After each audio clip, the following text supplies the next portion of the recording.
Shalom. Selamat pagi Bapak Ibu yang saya kasih dalam Tuhan. Kita akan segera memulai ibadah kita pada pagi hari ini. Saya persilahkan jemaat untuk berdiri. Mari kita akan membaca pengakuan iman rasuli.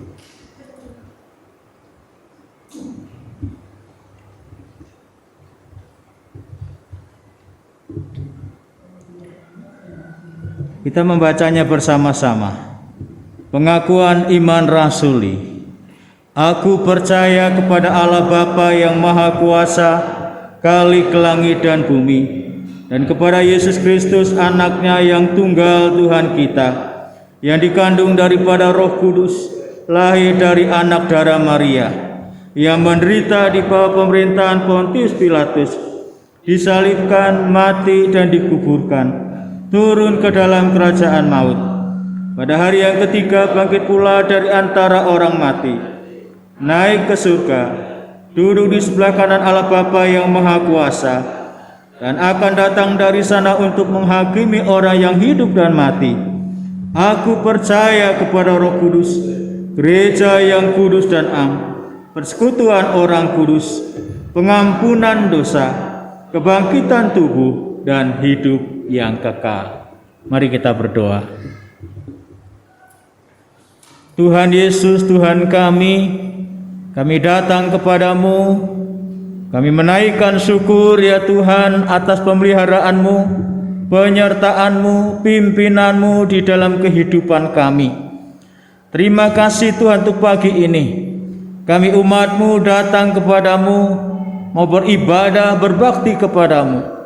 Ampunilah ya Tuhan dosa kami, layakkanlah kami di hadapanmu ya Tuhan. Layakkanlah kami untuk menyembah-Mu. Kiranya Tuhan akan mengurapi setiap pelayan-pelayan yang akan melayani pada pagi hari ini. Pakai ya Tuhan setiap hamba-hamba-Mu bagi kemuliaan-Mu. Dan Tuhan akan menuntun, menyertai setiap saudara kami yang belum tiba di tempat ini, supaya mereka tiba di tempat ini dengan berselamat. Terima kasih Tuhan. Kami sungguh percaya Engkau hadir di tengah-tengah kami. Engkau memberkati kami, Engkau menyertai kami. Saudara-saudaraku yang terkasih dalam pengasihan Allah, mari kita alaskan kebaktian ini dengan penuh pengakuan. Pertolongan kita ialah di dalam nama Tuhan yang menjadikan langit dan bumi, yang memelihara kesetiaannya sampai selama-lamanya, dan yang tidak pernah meninggalkan pekerjaan tangannya. Kasih karunia dan damai sejahtera dari Allah Bapa menjadi sumber kehidupan, cinta kasih Yesus Kristus, serta penyertaan Roh Kudus menyertai kebaktian ini dari awal hingga selesainya. Amin. Saya persilahkan duduk. Saya persilahkan pemimpin pujian.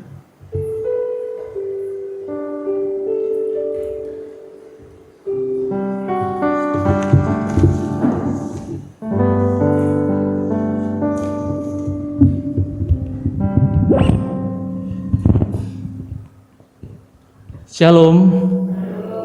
Ya, puji syukur ini adalah minggu kedua kita dapat kembali beribadah bersama di gereja. Biarlah ini menjadi ucapan syukur kita bahwa kita masih diberikan kesempatan Tuhan untuk datang beribadah kepada Tuhan. Kita akan naikkan pujian di hadapan hadirat-Mu.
hadapan hadirat-Mu. hadirat-Mu ya Bapa.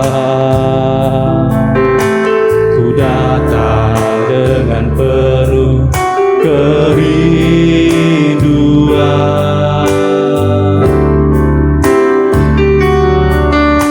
di hadapan hadirat-Mu ya Bapa. Segala keangkuhanmu hilang, ku sembah Kau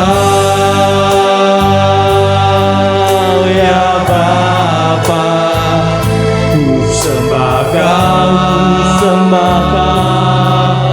ya Tuhan. Ku tinggikan nama-Mu Yesus dalam hidupku selalu. Kita naikkan kembali di hadapan hadirat-Mu, di hadapan hadirat-Mu ya Bapa. Ku datang dengan penuh kerinduan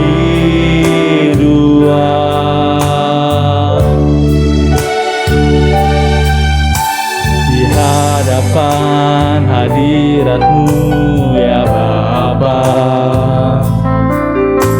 Segala keangkuhanku hilang, ku sembah Kau ya Bapa.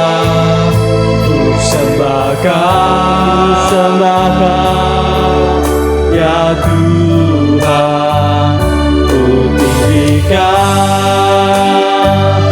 nama-Mu Yesus dalam hidupku selalu.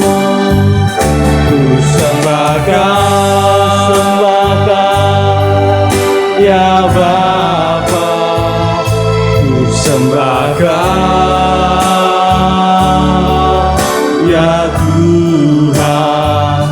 Ku tinggikan nama-Mu Yesus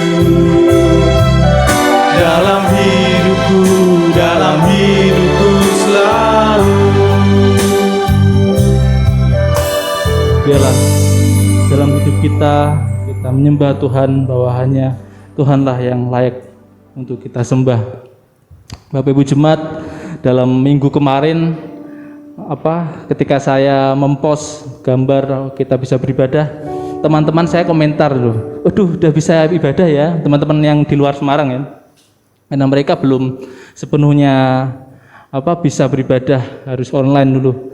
Jadi mereka sudah sangat rindu ya untuk beribadah. Begitu juga ketika saya bertemu dengan Bapak Ibu Jemaat, saya tanya gimana Bapak Ibu ibadah di rumah rasanya. Katanya Bapak Ibu ada yang jawab, Mas sudah kangen Mas ketemu di gereja.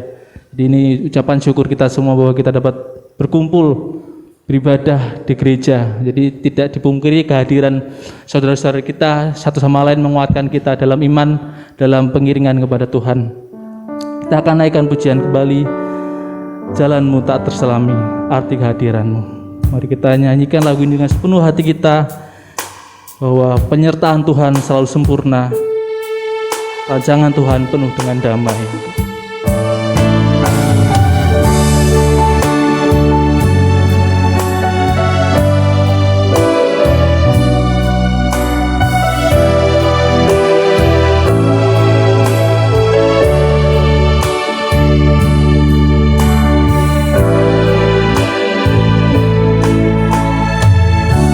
Jalanmu tak terselami oleh setiap hati kami, namun satu aku percaya, ada rencana yang indah, tiada terduga kasih-Mu, tiada terduga kasih-Mu.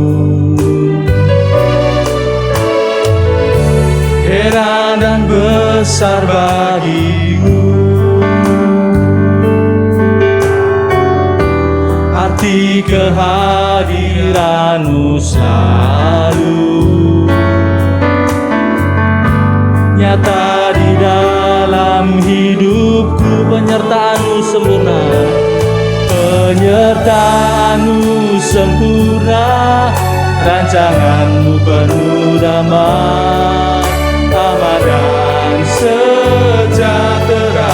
Walau di tengah badai, ingin ku selalu bersama, rasakan keindahan arti kehadiranmu Tuhan. Naikkan kembali, jalanmu tak terselami, jalanmu tak terselami. Oleh setiap hati kami, namun satu hal ku percaya, ada Tuhan punya rencana yang indah. Ada rencana yang indah, tiada terduga kasih-Mu, heran dan besar bagiku. Arti kehadiranmu selalu nyata, nyata di dalam hidupku. Penyertaanmu sempurna, rancanganmu penuh damai, aman dan sejahtera. Walau di tengah badai, ingin ku selalu bersama, rasakan keindahan hati kehadiranmu Tuhan. Penyertaanmu, penyertaanmu sempurna, rancanganmu penuh damai, aman dan sejahtera.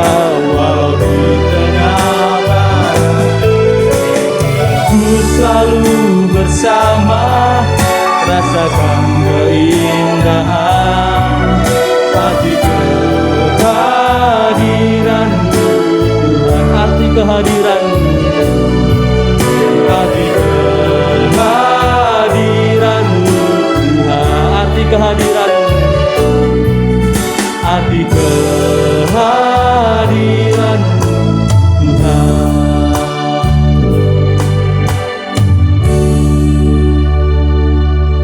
Penyertaan Tuhan sungguh sempurna.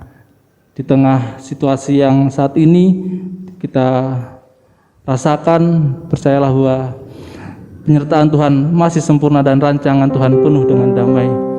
Kita akan naikkan pujian kembali yang mana mendekatkan kita, mengingatkan kita akan Tuhan Yesus, bahwa Dia adalah pengharapan dan menjadi kesukaan bagi kita semua. Jangan lupa nama Tuhan. Saya undang Bapak Ibu Jemaat untuk bangkit berdiri. Kita akan nyanyikan penuh dengan keyakinan, penuh dengan sukacita, bahwa kita akan terus mengingat nama Tuhan kita.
Tuhan Yesus, itulah perisaiku.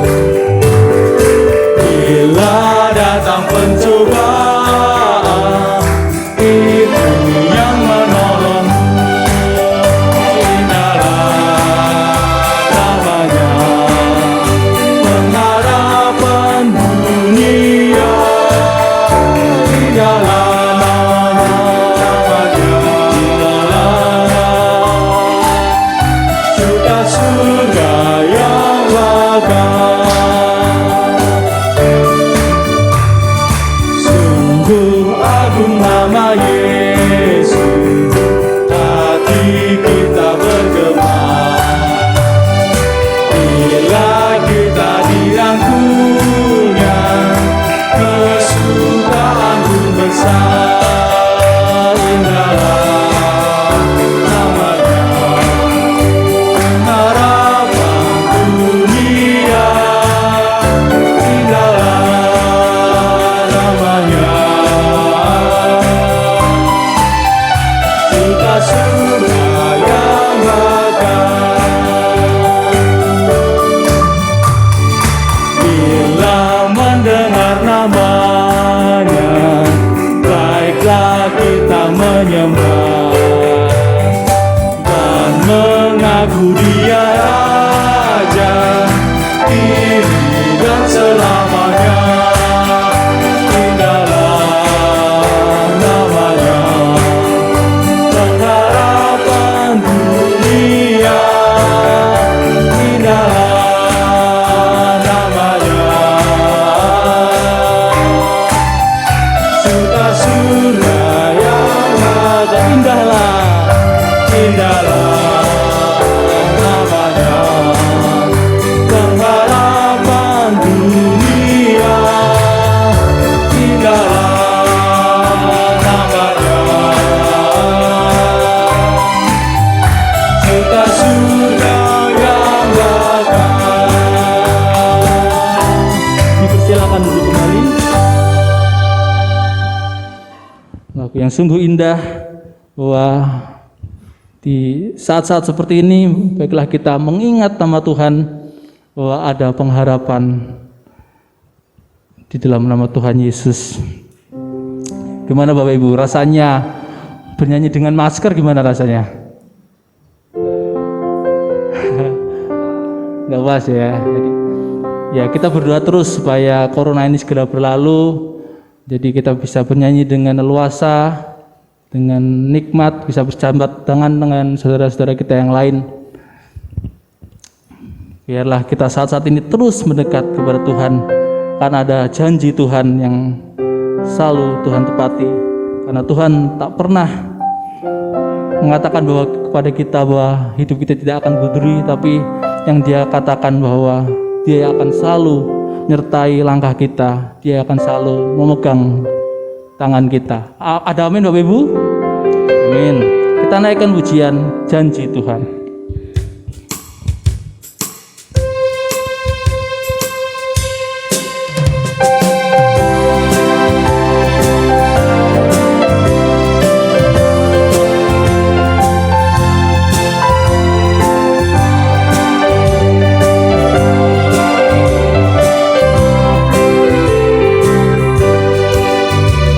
Pernah Tuhan janji hidupku takkan berduri, tak pernah Dia janji lautan tenang,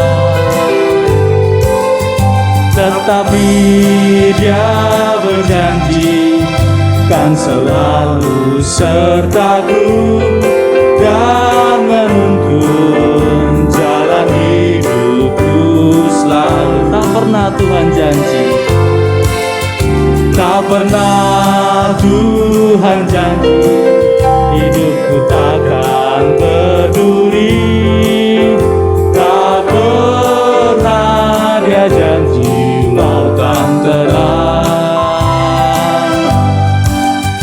tetapi Dia berjanji dan selalu sertaku dan menuntun jalan hidup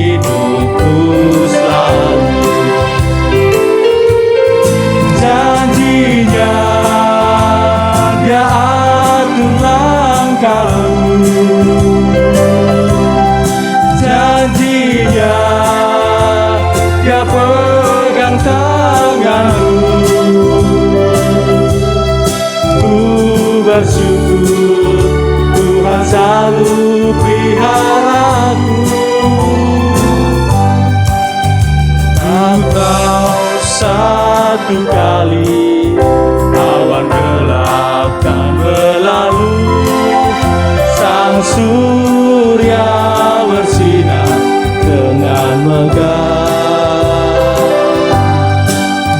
dan bulan dan bintang menampakkan wajahnya.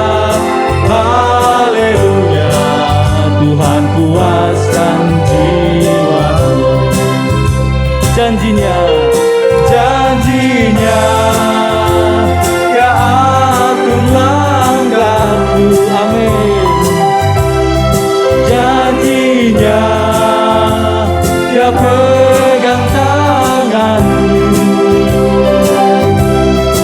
Ku bersyukur Tuhan selalu peliharaku.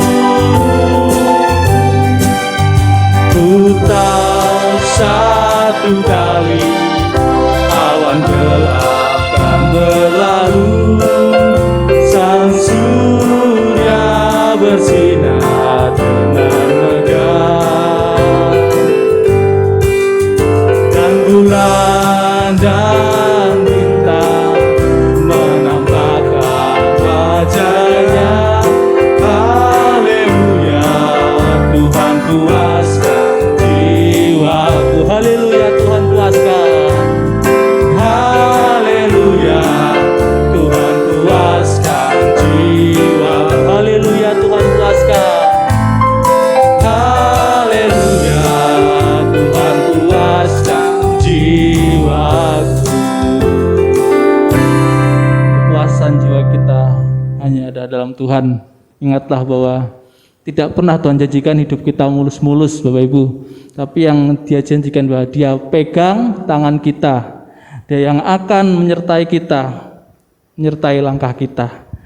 Kita akan memberikan persembahan bagi Tuhan.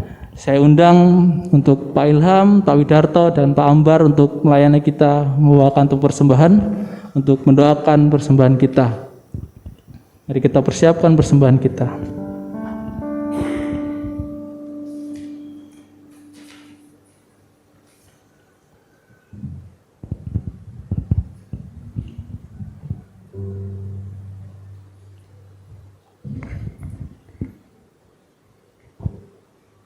Kita satu dalam doa. Tuhan Yesus, terima kasih. Kami mengucap syukur saat pagi yang indah ini. Sungguh luar biasa berkat-Mu buat kami semuanya Tuhan, terutama anak-anak-Mu di gereja GKI Tandang ini. Terima kasih Yesus, terima kasih Tuhan. Engkau baik, Engkau sungguh baik. Dan saat pagi ini Tuhan, izinkan hati kami dan pikiran kami untuk memberi yang terbaik kepadamu Tuhan, memberi persembahan sebagai sarana dan prasarana untuk kemajuan gerejamu tempat ini Tuhan. Biarlah Tuhan boleh persembahan ini menjadi bau harum di hadapan-Mu. Terima kasih Tuhan, terima kasih Yesus. Berkati saudara-saudara kami yang memberi maupun yang belum sempat memberi, Tuhan memberkati dengan limpah sepanjang minggu yang akan datang. Terima kasih Tuhan, terima kasih Yesus. Kembali kami serahkan persembahan ini di hadapan-Mu, dan kami mengucap syukur Tuhan, karena kami yakin Tuhan semua yang ada dalam pribadi kami, yang ada dalam kepunyaan kami itu milik-Mu semuanya. Terima kasih Tuhan, izinkan kami untuk memberikan yang terbaik sekali lagi pada saat pagi ini. Kami mengucap syukur, haleluya, amin. Amin. Kita akan iringi dengan lagu pujian, Ku bersyukur padamu oh Yesusku.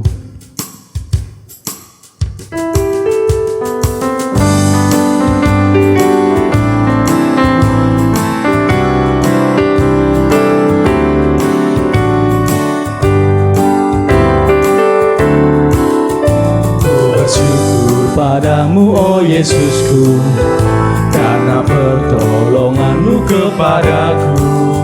Berada hari tanpa mengucap syukur, sebab kasih setia-Mu padaku. Biar bumi pun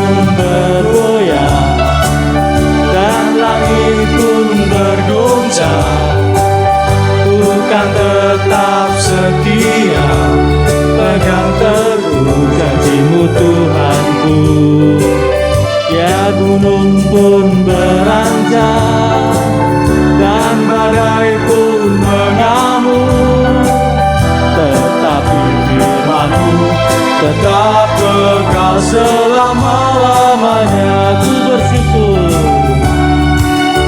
Ku bersyukur padamu, oh Yesusku, pada pertolongan-Mu kepadaku.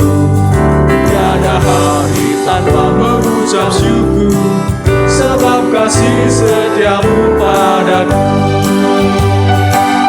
Ya bumi pun bergoyang dan langit pun bergoncang, bukan tetap setia, pegang teguh janji-Mu Tuhanku.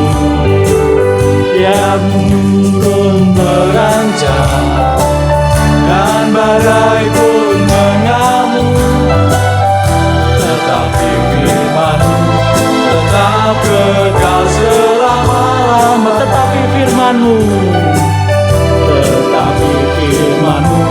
tetap kekal selama-lamanya. Amin. Firman Tuhan tetap kekal untuk selama-lamanya. Bapak Ibu Jemaat, sebentar kita akan mendengarkan firman Tuhan. Mari kita persiapkan diri kita, biarlah hati kita mendengar, biarlah kita menerima berkat dari Tuhan melalui firman ini. Saya undang Bapak Ibu Jemaat untuk bangkit berdiri. Kita akan naikkan pujian Aku Datang dan Ku Bersujud.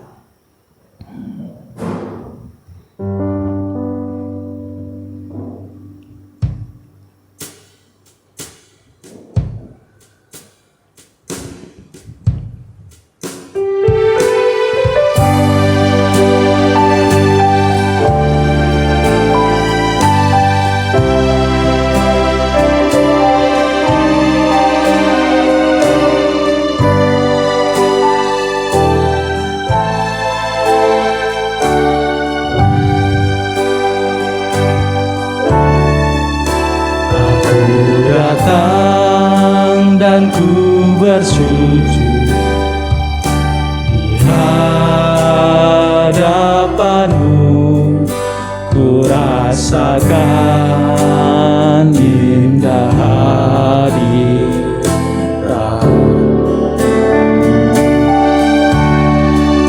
Telah ku buka mata hatiku dan seluruh jiwaku untuk ku nikmati firman-Mu.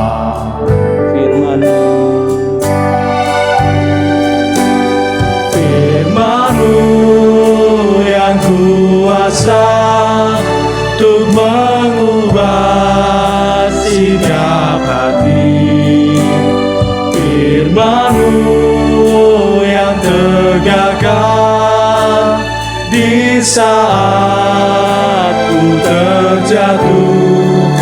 Padukanlah bejanaku dengan air sungai-Mu. Ku haus akan firman-Mu. Kita naikkan kembali. Aku datang dan ku bersujud di hadapan-Mu, ku rasakan indah hadirat-Mu.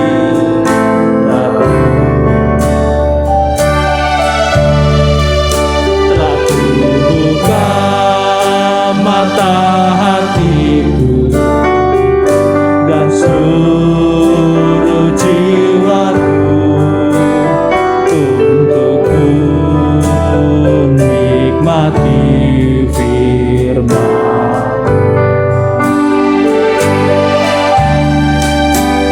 Firman-Mu yang kuasa untuk mengubah sikap hati.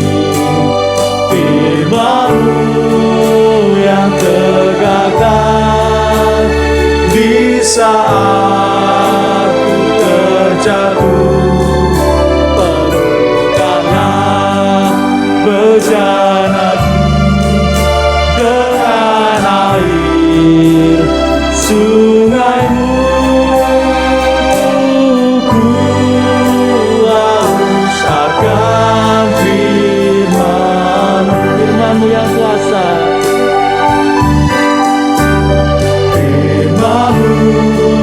yang kuasa untuk mengubah sikap hati. Firman-Mu yang terjaga, Firman Tuhan saya serahkan kepada saat ku terjatuh, terangkanlah bejanaku dengan air sungaimu. Ku haus akan firman. Saya persilahkan duduk.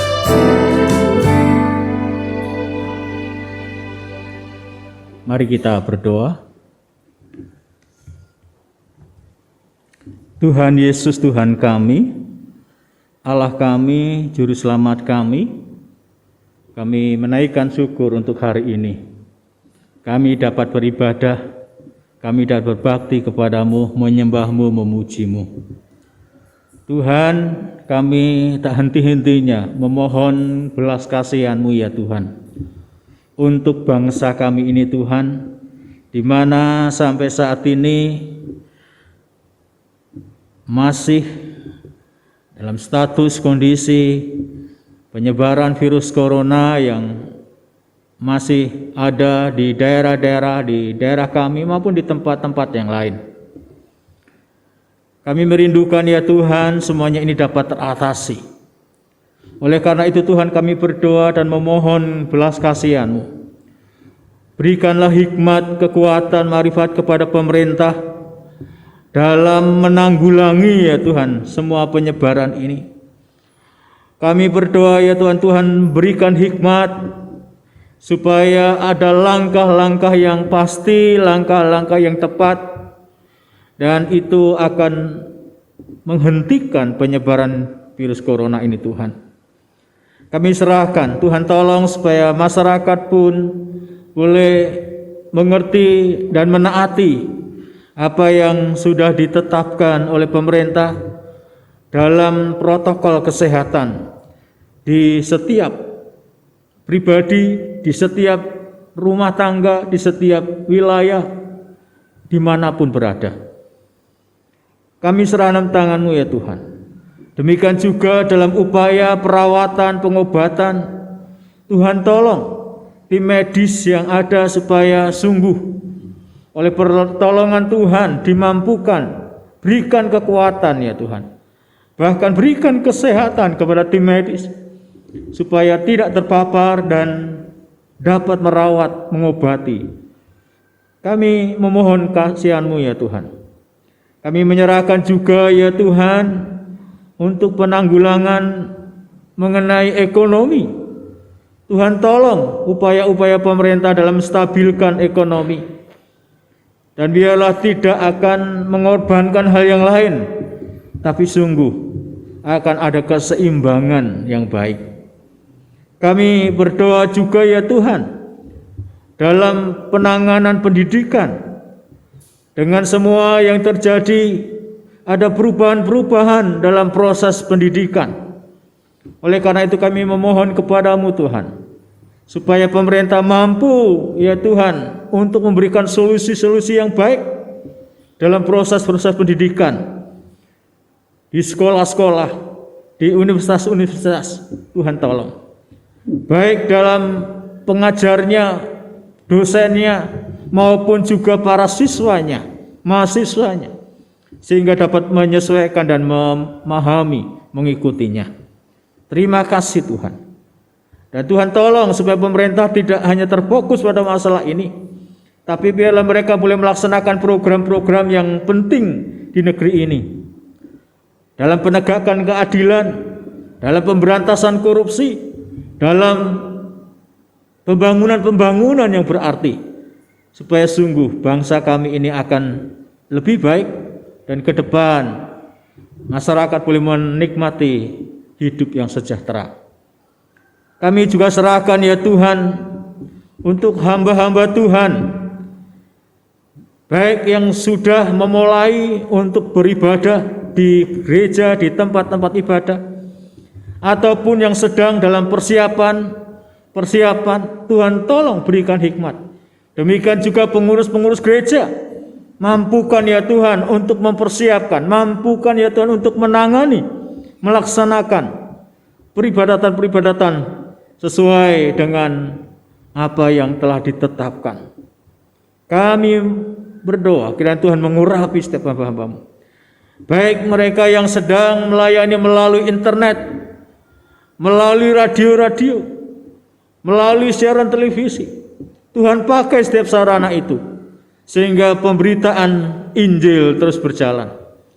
Kami serahkan juga ya Tuhan hamba-hamba Tuhan di pelosok-pelosok, di daerah-daerah.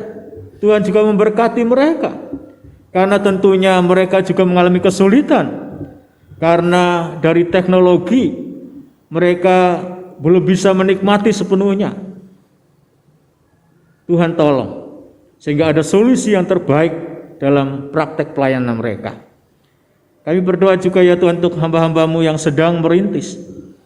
Kiranya Tuhan berikan hikmat, kekuatan, marifat, sehingga ketika pendekatan-pendekatan dengan masyarakat, maka ada cara-cara yang tepat. Terima kasih Tuhan, terima kasih. Kami berdoa untuk gereja Kemah Injil, badan pengurus pusat, badan pengurus wilayah, daerah. Tuhan terus tolong dalam mengkoordinir gereja-gereja Kemah Injil, dalam upaya membangun ketahanan pangan di setiap gereja, di setiap hamba-hamba Tuhan. Tuhan memberkati. Tuhan juga akan menolong ya Tuhan dalam rapat-rapat yang akan diselenggarakan, karena dengan situasi yang ada banyak kesulitan yang dialami dalam komunikasi. Terima kasih Tuhan. Kami serahkan juga ya Tuhan untuk STT Simpson. Tuhan juga memberkati, Tuhan menolong semua mahasiswa supaya mereka tetap sehat dan mereka boleh dibentuk, dipersiapkan untuk menjadi pelayan-pelayan masa depan. Demikian juga ya Tuhan Kalam Hidup sebagai badan penerbit di Gereja Kemah Injil, Tuhan juga akan menolong memberkati. Terima kasih Tuhan, terima kasih. Kami berdoa ya Tuhan untuk jemaat-Mu di Gereja Kemah Injil Indonesia Tandang ini. Kiranya Tuhan memberkati setiap usaha, setiap pekerjaan yang dilakukan oleh jemaat-Mu, umat-Mu. Walaupun dalam situasi yang sulit ini, kami percaya Tuhan mampu membuka jalan, Tuhan mampu memberkati, sehingga dalam kesulitan pun ada pertolongan, ada jalan keluar dari Tuhan. Terima kasih Tuhan. Tuhan terus tolong supaya melalui semua yang terjadi, iman kami, kasih kami kepada Tuhan semakin bertumbuh, semakin kokoh, semakin kuat. Terima kasih Tuhan. Tuhan terus tolong supaya kami menjadi jemaat yang setia, jemaat yang sungguh sampai pada akhirnya. Terima kasih Tuhan. Terima kasih. Kami berdoa untuk anak-anak kami yang masih dalam bangku pendidikan. Kiranya Tuhan memberkati mereka, Tuhan menolong mereka dengan semua yang ada, supaya mereka pun dapat mengikuti dan mereka menunjukkan prestasi yang baik. Tuhan memberkati supaya ada kecukupan biaya untuk anak-anak kami dalam menempuh pendidikan yang diperlukan. Terpujilah nama-Mu Tuhan. Kami berdoa bagi setiap jemaat-Mu yang sakit, di dalam nama Tuhan Yesus Kristus, jamahan Tuhan yang memulihkan, yang menyembuhkan, yang memberikan kesehatan.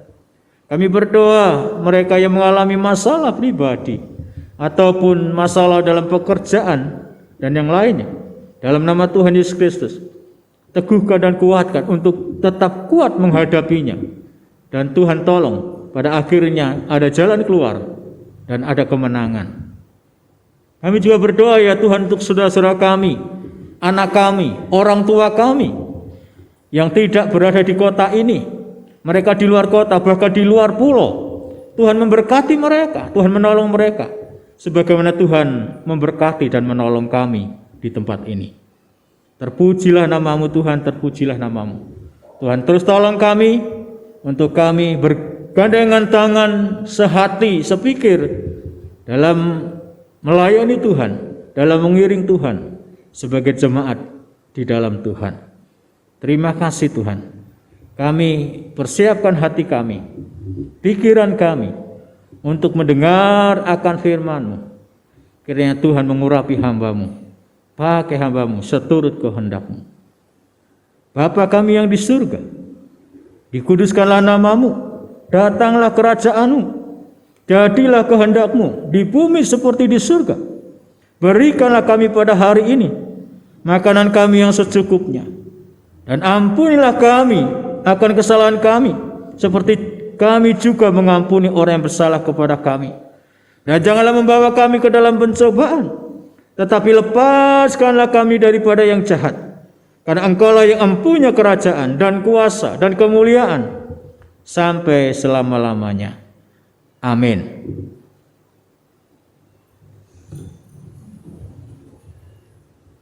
Mari kita akan membaca firman Tuhan dari kitab Kejadian. Kejadian pasal 6.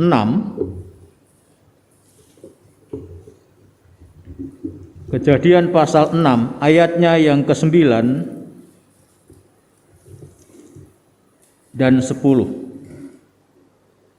Kejadian pasal 6 ayat 9 dan 10.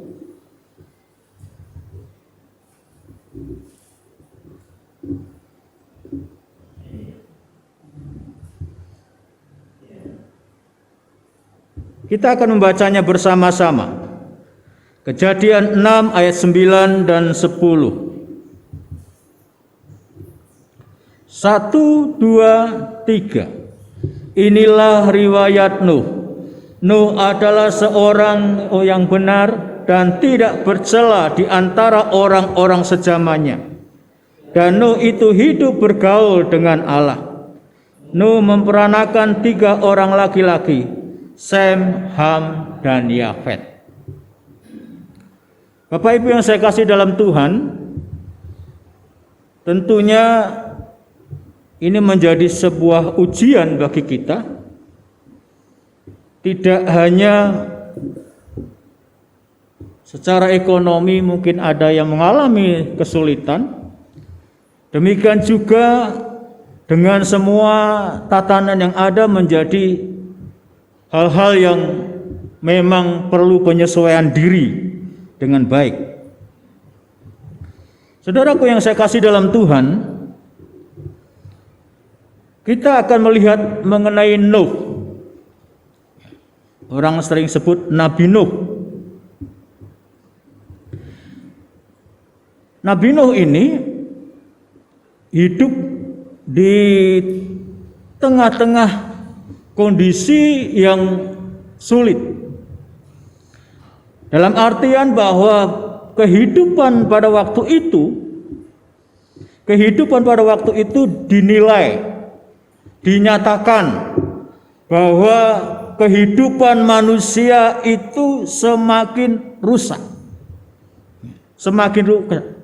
Ayatnya yang ke-11 itu kita bisa lihat bumi itu telah rusak di hadapannya. Jadi artinya dalam pandangan Allah, dalam penilaian Allah, kehidupan manusia pada zaman Nuh itu kehidupan yang bobrok, kehidupan yang rusak. Karena kehidupan pada zaman Nuh itu dipenuhi perzinahan, dipenuhi dengan kekerasan dan berbagai kejahatan-kejahatan yang lain. Kalau kita melihat contoh yang lain adalah ketika Sodom dan Gomora, di mana Lot hidup di tengah-tengahnya, dan manusia atau orang-orang yang ada di Sodom dan Gomora adalah orang yang rusak karena mereka tidak memiliki aturan.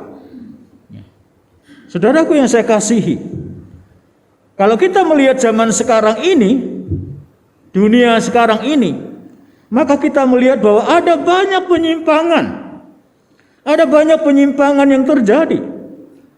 Kita tahu pernikahan sejenis itu tidak hanya sembunyi-sembunyi, sudah terbuka. Laki dengan laki, perempuan dengan perempuan. Bahkan ada tempat-tempat yang merestuinya. Kemudian kita bisa melihat perkembangan masa kini lagi. Manusia menikahi binatang. Manusia menikahi boneka. Itu realita yang ada. Itu realita yang ada. Kalau kita melihat kekerasan, maka kita bisa melihat bahwa ada seorang anak SMP yang berbuat keji, dia membunuh anak 6 tahun. Pembunuhannya bukan tidak disengaja. Pembunuhannya bukan asal bunuh, tidak. Semuanya dilukiskan. Semuanya digambarkan, direncanakan. Itu anak SMP. Ya, kekerasan begitu luar biasa. Yang baru terjadi, ada seorang ayah yang membunuh kedua anaknya dan baru dia bunuh diri. Belum kalau kita mau daftarkan lagi perampok, begal, yang keji dan sebagainya. Ada banyak tentunya kalau kita mendaftarkan kejahatan-kejahatan manusia pada zaman ini. Hal-hal yang semakin menyimpang, tetapi itu terjadi. Itu terjadi. Bagaimana mungkin orang menikah dengan sejenis? Itu terjadi. Bagaimana mungkin manusia menikah dengan binatang? Itu terjadi. Bagaimana mungkin manusia menikah dengan boneka? Itu terjadi. Ya kalau kita bilang ini waras atau tidak, ya itu yang terjadi gitu ya. Itu nyata, saudara. Itu nyata. Ada pergeseran-pergeseran yang terjadi.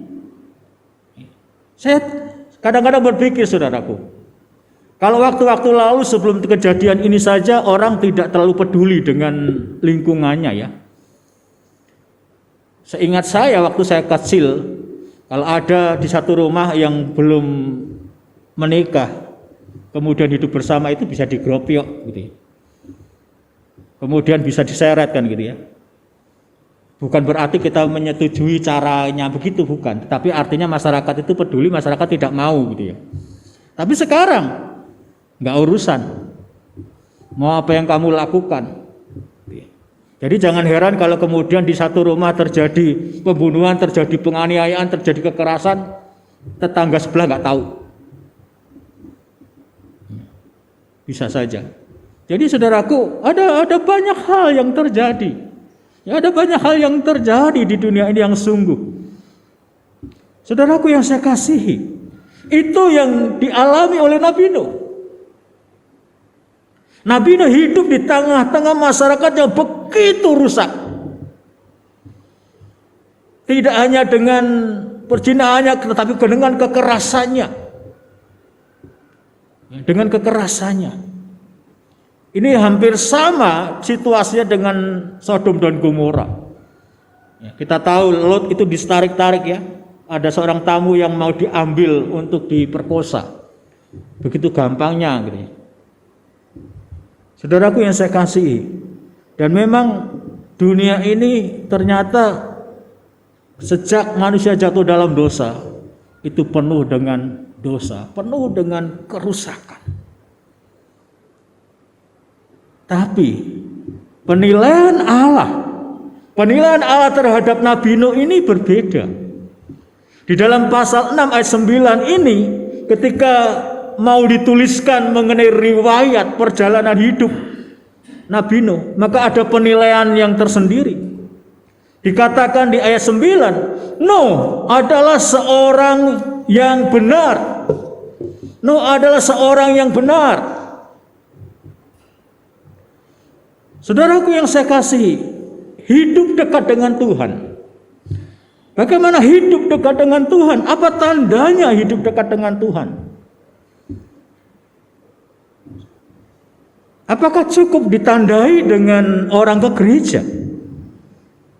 Atau ada tanda-tanda yang seharusnya ada? Nuh menunjukkan bahwa dia sangat dekat dengan Tuhan.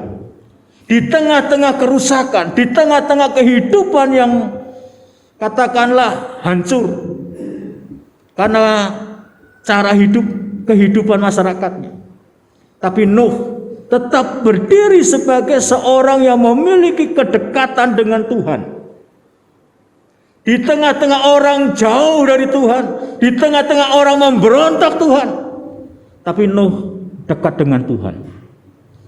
Ini yang tentunya berbeda. Ini yang tentunya hal yang istimewa dari seorang Nabi Nuh ini. Nuh adalah seorang yang benar. Alkitab mencatat bahwa Nuh adalah seorang yang benar. Hal ini bisa berarti maksudnya bahwa Nuh itu hidup benar. Nuh itu hidup benar. Yang dimaksudkan Nuh hidup benar adalah ia hidup sesuai dengan perintah Tuhan, sesuai dengan yang ditetapkan oleh Tuhan. Nuh menunjukkan kehidupan yang sesuai dengan tolak ukur standar Allah. Standar Allah. Kemudian bisa berarti juga bahwa Nuh dibenarkan Allah karena imannya. Karena imannya. Nuh yang percaya, yang beriman kepada Tuhan mendapatkan pembenaran, mendapatkan perkenanan gitu ya. Perkenanan, menyukakan Tuhan. Ya, menyukakan Tuhan. Saudaraku yang saya kasihi, kata-kata Nuh hidup benar itu lebih kepada status hubungan antara Nuh dengan Tuhan. Kalau dikatakan siapakah yang tidak berdosa? Tidak ada. Semua manusia itu berdosa. Nabi-nabi itu berdosa. Artinya nggak ada yang tidak berdosa, karena memang ketika manusia jatuh dalam dosa, Adam dan Hawa, maka seluruh keturunannya itu berdosa. Itu berdosa. Jadi kalau contoh yang gampang itu, kalau gelas itu kotor, kalau gelas itu menjijikkan, kotor sekali, kemudian dikasih air, ya airnya itu ikut kotor. Jadi keturunan Adam itu tidak ada yang bersih, tidak ada yang suci, berdosa. Tetapi apa yang membedakan Nabi Nuh dengan yang lain? Nuh ini percaya kepada Tuhan. Ya, percaya kepada Tuhan. Dia sungguh-sungguh menanggapi hubungannya dengan Tuhan. Tuhan memanggil Nuh, dan Nabi Nuh itu menanggapinya dengan pertobatannya. Dia bertobat. Nuh itu menanggapi dengan kesetiaannya. Nuh itu menanggapi dengan ketaatannya. Ada banyak manusia yang dipanggil oleh Tuhan untuk mendekat kepada Tuhan, tetapi tidak menanggapi apa yang seharusnya dilakukan oleh seorang yang mendengar nama Tuhan, yaitu menanggapi dengan pertobatan. Menanggapi dengan pertobatan. Nuh itu menanggapi panggilannya dengan pertobatan. Artinya dia tidak melakukan hal yang sama dengan yang lain. Dia meninggalkan semua itu. Dia meninggalkan dosa itu. Dan ketika dia bertobat, maka Tuhan itu berkenan kepada dia. Bagi kita sekarang ini, Tuhan Yesus yang telah mati di atas kayu salib memanggil kita untuk mendekat kepadanya. Maka kita harus menanggapinya dengan pertobatan. Karena Tuhan Yesus telah mati bagi kita. Maka setiap orang yang percaya kepadanya, setiap orang yang mengaku dosanya kepadanya, dikatakan Tuhan itu setia dan adil. Maka Tuhan itu akan mengampuni dan menyucikan. Bagi siapa? Bagi orang yang mengaku dosanya, bagi orang yang mau bertobat kepada Dia. maka Tuhan mengampuninya. Saudaraku yang saya kasihi, itu yang terjadi. Nuh dikatakan hidup benar karena Nuh memiliki perkenanan Tuhan. Nuh itu diperkenan oleh Tuhan. Diperkenan oleh Tuhan. Nah, saudaraku yang saya kasih, seperti yang saya katakan tadi, bahwa tidak ada seorang pun yang tidak berdosa. Artinya sebenarnya tidak ada seorang pun yang layak di hadapan Tuhan. Tidak ada. Tidak ada. Tetapi karena orang itu datang bertobat, maka Tuhan melayakkan dia. Tuhan melayakkan dia. Tuhan berkenan kepada dia. Tuhan membenarkan dia. Nah, itu yang dikatakan. Jadi Nuh hidup benar karena dia dibenarkan oleh imannya, dibenarkan oleh percayanya, diperkenan oleh Tuhan karena percayanya, karena imannya kepada Tuhan. Saudaraku yang saya kasihi, ingatlah dalam Yesaya 59, yang menjadi penghalang antara kita dengan Tuhan adalah dosa. Yang menjadi pemisah antara kita dengan Tuhan adalah dosa. Jika dosa itu kita biarkan di dalam hidup kita, maka tidak mungkin kita berkenan kepadanya. Kita harus berusaha, berjuang melawan dosa itu. Dan Tuhan mengerti apa yang sedang kita lakukan. Apakah kita orang yang sungguh-sungguh sedang melawan dosa atau kita menikmati hidup di dalam dosa. Saya ingin ulangi. Tuhan tahu apakah kita ini orang yang sungguh-sungguh berjuang melawan dosa, atau kita ini orang yang sesungguhnya menikmati hidup di dalam dosa. Hidup di dalam dosa. Sampai sekarang tentunya tidak ada orang yang suci, yang kudus, tidak ada.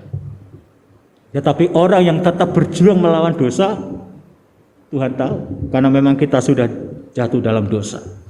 Jadi hidup benar adalah orang yang diperkenan oleh Allah karena dia mau bertobat, karena dia mau melawan dosa, sehingga dia diperkenan. Bukan karena dia suci, bukan, tapi karena dia bertobat, melawan dosa, maka Tuhan berkenan menolong dia, menerima dia. Lalu yang kedua,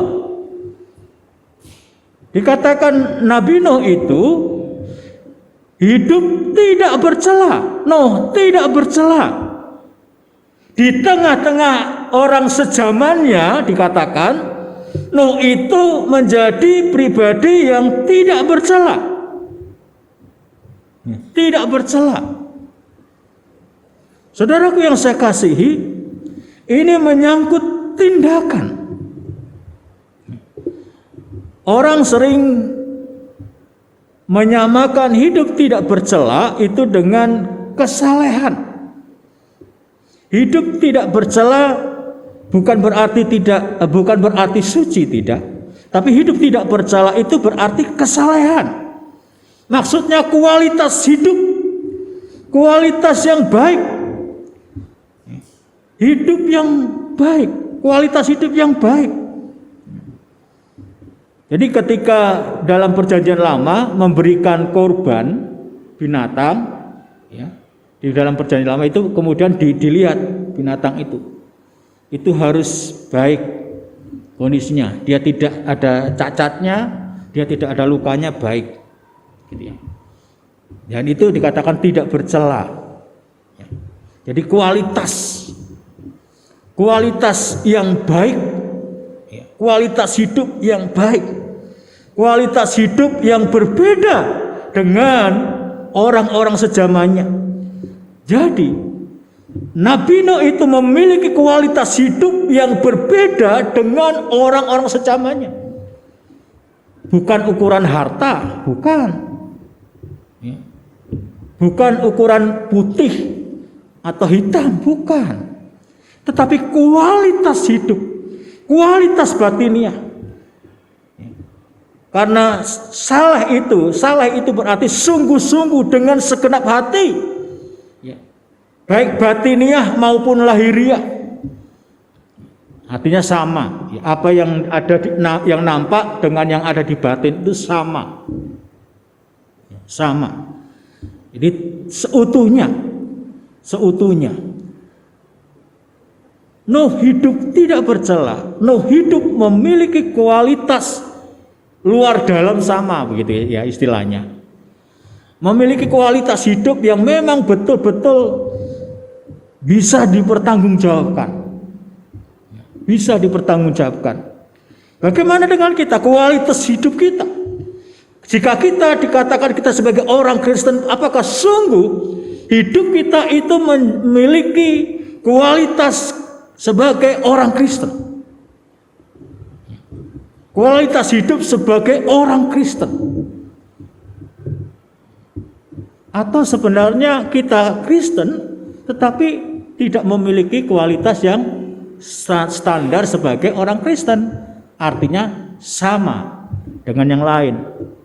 Yang membedakan hanya stempelnya saja. Saudaraku yang saya kasihi, mari kita menunjukkan, membuktikan bahwa kita sebagai orang Kristen memiliki kualitas hidup yang berbeda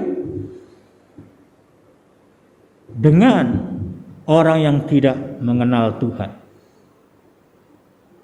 Saudaraku yang saya kasihi, tentunya pengenalan kita, kedekatan kita dengan Tuhan itu akan membuahkan sebuah kualitas mutu hidup yang baik. Tidak sama, tidak kompromi. Di dalam Yakobus 4 ayat 17 di sana dikatakan, jadi jika seorang tahu bagaimana berbuat baik tetapi tidak melakukannya, ia berdosa. Saudaraku yang saya kasih, contoh kualitas hidup. Orang tidak memandang berdosa itu hanya ketika membunuh. Orang tidak memandang ketika berbuat mencuri baru berdosa.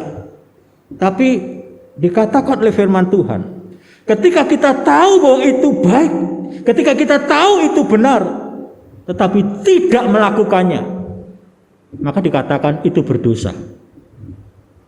Berat ya? Berat kan? Jadi kita tidak hanya sekedar mengetahui kebenaran, kita tidak hanya sekedar mengerti di dalam pikiran kita mengenai kebenaran, tetapi kebenaran itu menuntut kita untuk melakukannya.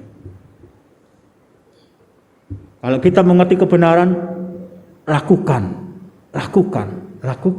Kalau kita mengerti firman Tuhan, lakukan. Itu tuntutannya. Itu mutu. Orang sering katakan tidak omdo, ngomong doang, gitu ya. Mengerti doang. Saudaraku yang saya kasihi, tentunya kita mau memiliki kehidupan yang sungguh hari tiap hari meningkat demi meningkat dalam mutu kehidupan kita, dalam kebenaran. Saya ya memang sejak COVID ini banyak belajar ya. Belajar bukan belajar buku. Salah satunya, saudara, saya belajar membuat pupuk cair. Ya, untuk melihat sekarang kan gampang. Di YouTube banyak ya. YouTube banyak. Saya dengan pelihara lele saya belajar, ada banyak ya. Kenapa lelenya begini? Ya, saya belajar, saudara. Belajar. Kemudian ketika buat pupuk sudah jadi, kenapa harus dibuka? Gitu. Itu banyak hal yang saya belajar. Ya, jadi ada kegiatan yang untuk menghibur, gitu ya, untuk supaya kita tidak jenuh. Ada sesuatu yang terjadi. Jadi awal saya buat pupuk, kemudian saya sudah pindah ke botol, itu ternyata gasnya terlalu tinggi, jadi bisa bunyi, gitu ya.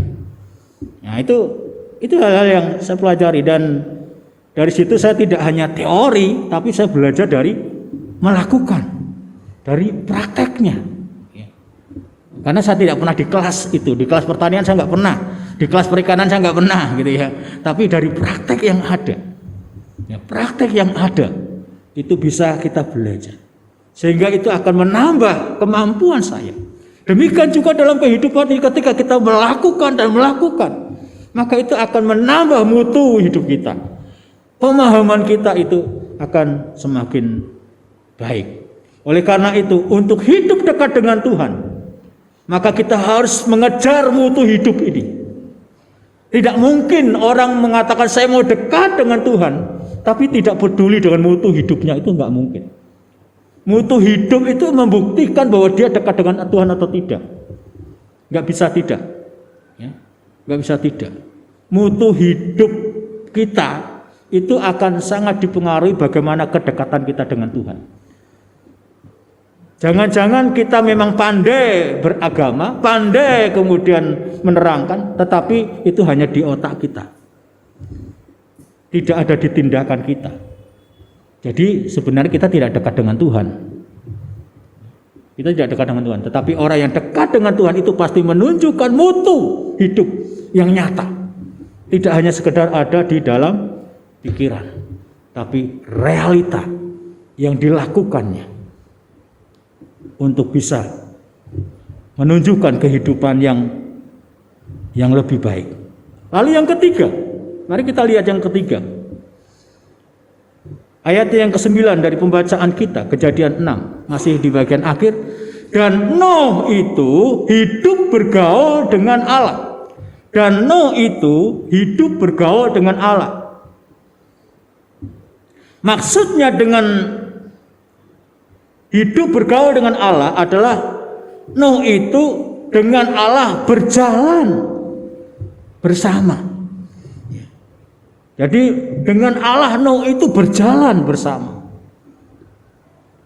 Berjalan bersama, tidak pernah terpisahkan.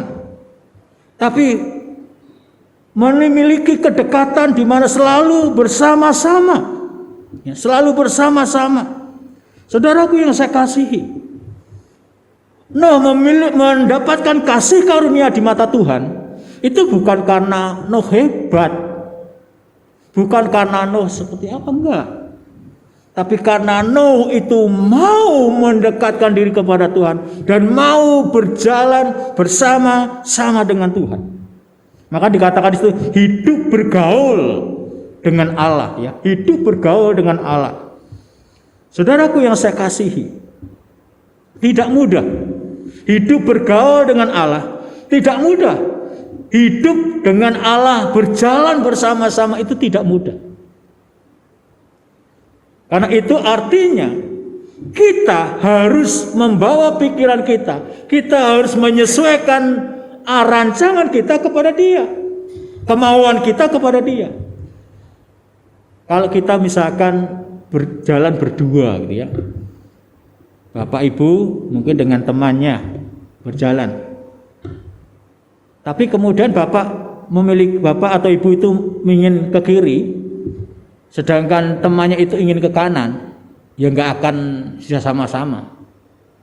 Maka harus ada yang mengarahkan kita itu mau kemana, ke lurus, ke kanan atau ke kiri. Nah, kalau kita hidup berjalan bersama dengan Allah, maka kita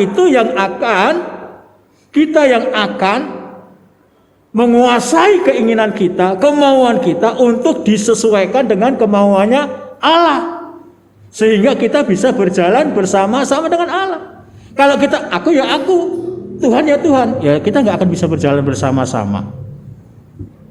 Jadi kemauan kita harus ditundukkan, harus disesuaikan dengan apa yang menjadi kemauan Allah.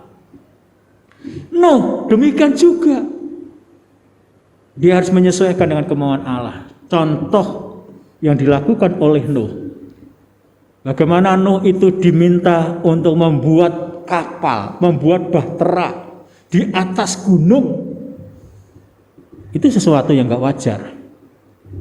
Tapi menurut Nuh memang tidak wajar, itu enggak masuk akal. Tapi karena itu perintah Tuhan, maka Nuh mengabaikan apa yang ada dalam pikirannya, dia mengikuti kemauannya Tuhan, gitu loh. Dia mengikuti kemauannya Tuhan. Kalau Nuh, menurutku enggak masuk akal tuh Tuhan, enggak sesuai. Kalau buat kapal ya di laut, di sungai, bukan di atas gunung, gitu.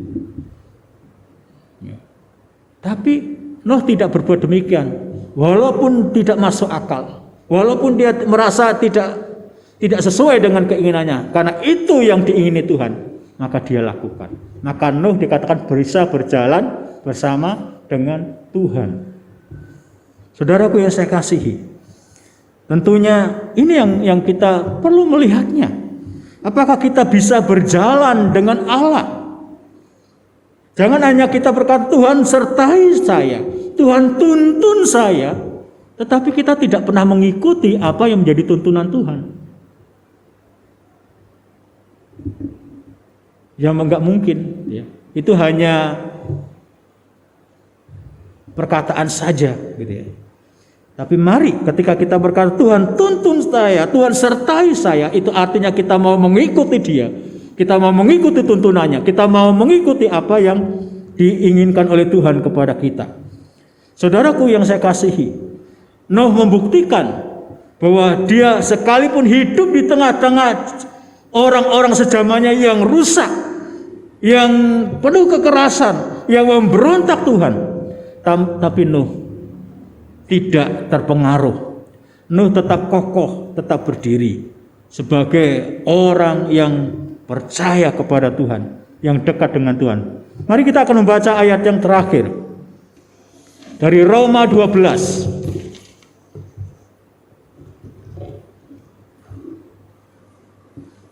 Roma 12 ayatnya yang kedua.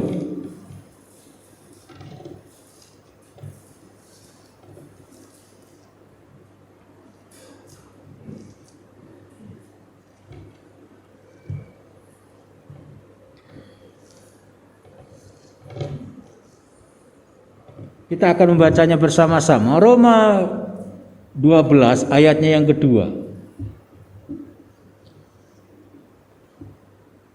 1, 2, 3. Janganlah kamu menjadi serupa dengan dunia ini, tetapi berubahlah oleh pembaharuan budimu, sehingga kamu dapat membedakan manakah kehendak Allah, apa yang baik, yang berkenan kepada Allah, dan yang sempurna.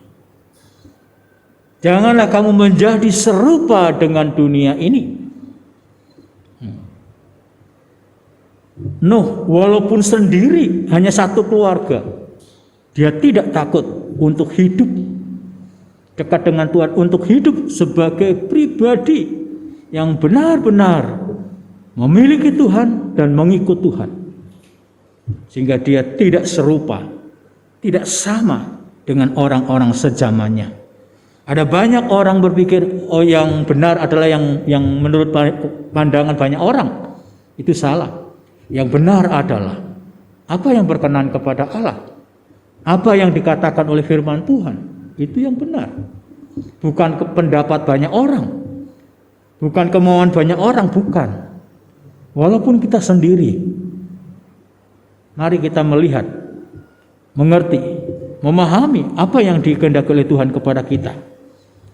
Maka dalam Roma 12 ayat 2 ini dikatakan juga, sehingga kamu dapat membedakan manakah kehendak Allah, apa yang baik, yang berkenan kepada Allah, dan yang sempurna.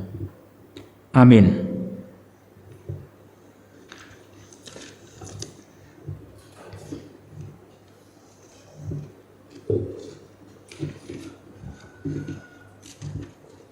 Mari kita berdoa.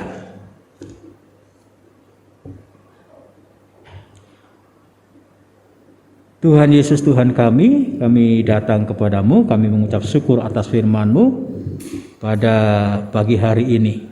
Tuhan tolong kami boleh meneladani, mencontoh Nuh, seorang yang hidup benar, yang memiliki hubungan yang baik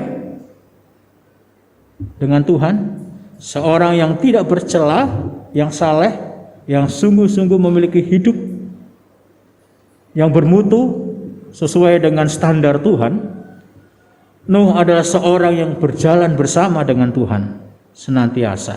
Terima kasih Tuhan, tolong kami supaya kami mengingat akan firman-Mu dan kami boleh hidup seturut kehendak-Mu. Dalam nama Tuhan Yesus, amin. Bapak Ibu, kita akan tetap beribadah dalam protokol yang ada ya untuk minggu depan. Dan kegiatan untuk kemah kasih masih ya di rumah masing-masing ya. Masih di rumah masing-masing. Jadi bahannya sebentar nanti akan dibagi untuk kemah kasih supaya kita tetap bisa beribadah. Dan untuk perkarya perkawan di gereja pada hari Senin jam 7 karena tidak di rumah-rumah, jadi masih memungkinkan untuk tempatnya bisa menjaga jarak ya dan mengikuti protokol yang ada. Kalau sedangkan di rumah-rumah begitu kemah kasih mungkin tempat yang kecil ya bisa lain gitu ya. Jadi itu sebabnya kenapa kita masih kemah kasih masih di rumah masing-masing ya, karena keterbatasan tempat tentunya supaya kita tidak menyalahi apa yang ada. Jadi untuk yang di gereja yaitu kebaktian minggu seperti hari ini, kemudian perkawan dan berkarya. Dan untuk sementara ini belum mengikuti jadwal yang ada. Nanti mulai Juli ya, karena ini menghabiskan Juni juga semester ini. Jadi akan berjalan apa yang ada dan saya sebagai gembala akan mengaturnya untuk kelanjutannya.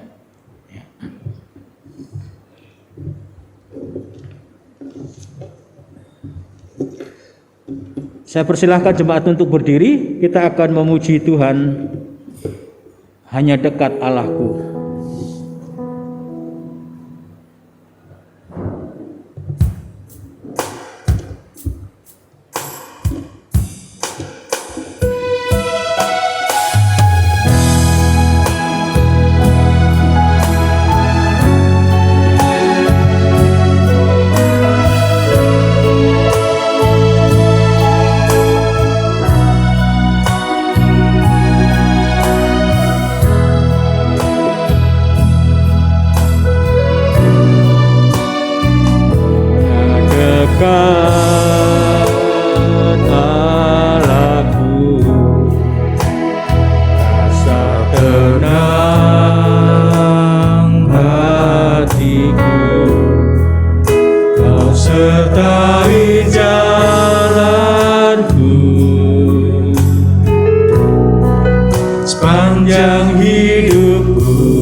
Mari kita membacanya bersama-sama.